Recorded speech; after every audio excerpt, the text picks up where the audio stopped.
সাধারণ জনগণকে। আমি চেষ্টা করেছিলাম তাকে আঘাত করার, বাট আঘাত করার কোনো সুযোগ পাইনি। আমার মনের রাগ থেকে আমি চেষ্টা করেছিলাম, তবে কোনো রকম আঘাত তাকে করা হয়নি। সে পুলিশ প্রশাসন তাকে প্রোটেক্ট করে নিয়ে চলে গেছে।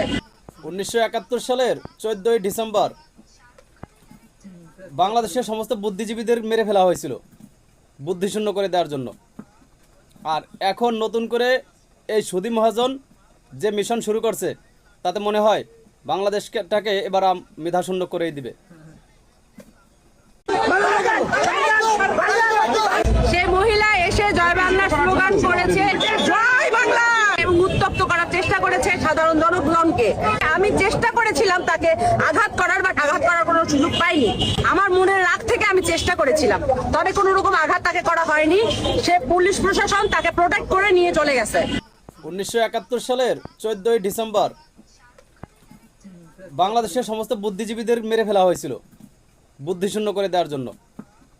আর এখন নতুন করে এই সুধী মহাজন যে মিশন শুরু করছে, তাতে মনে হয় বাংলাদেশটাকে এবার মেধাশূন্য করেই দিবে।